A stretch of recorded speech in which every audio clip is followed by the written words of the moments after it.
আসসালামু আলাইকুম প্রিয় দর্শক। আজকে একটি রকেট কি কারণে মহাকাশে পাঠানো হয় তা সম্পর্কে জানব। বৈজ্ঞানিক গবেষণা ও মহাকাশ অনুসন্ধানের জন্য রকেট ব্যবহার করা হয়। গ্রহ, উপগ্রহ, গ্রহাণু ও ধূমকেতু অধ্যয়নের ক্ষেত্রে রকেট ব্যবহার করে বিভিন্ন মহাকাশ যানে পাঠানো হয়। মহাকাশের উৎপত্তি ও বিবর্তনের অধ্যয়নের ক্ষেত্রে শক্তিশালী টেলিস্কোপ যেমন Hubble telescope, James Webb space telescope মহাকাশে স্থাপন করা হয়, যা পৃথিবী থেকে বায়ুমণ্ডলের বাধা ছাড়াই দূরবর্তী গ্যালাক্সি, নক্ষত্র এবং অন্যান্য মহাজাগতিক বস্তুর স্পষ্ট ছবি ও তথ্য সংগ্রহ করতে পারে। এর মাধ্যমে মহাবিশ্বের সৃষ্টি, বিবর্তন ও অন্ধকার বস্তু সম্পর্কে জানতে সাহায্য করে। পৃথিবী ছাড়া অন্য কোথাও প্রাণের অস্তিত্ব আছে কিনা তা খুঁজে বের করা মহাকাশ অভিযানের অন্যতম প্রধান উদ্দেশ্য।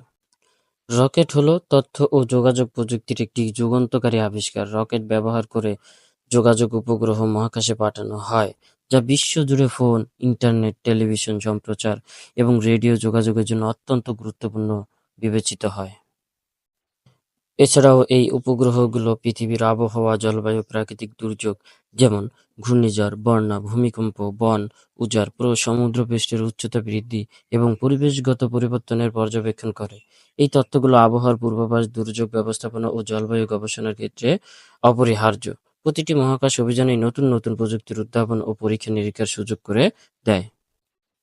এছাড়া যদি ভবিষ্যতে পৃথিবীর মানুষের বসবাসের অযোগ্য হয়ে ওঠে তাহলে অন্য কোনো গ্রহে যেমন মঙ্গল গ্রহ মানবজাতি বসতি স্থাপনের সম্ভাবনা খতিয়ে দেখা হচ্ছে। রকেট এই ধারণাকে বাস্তব রূপ দিতে প্রধান ভূমিকা পালন করে। রকেটের প্রযুক্তি ক্ষেপণাস্ত্র ও উন্নয়নের ক্ষেত্রেও ব্যবহৃত হয়, যদিও এটি সরাসরি মহাকাশ অভিযানের উদ্দেশ্য নয়।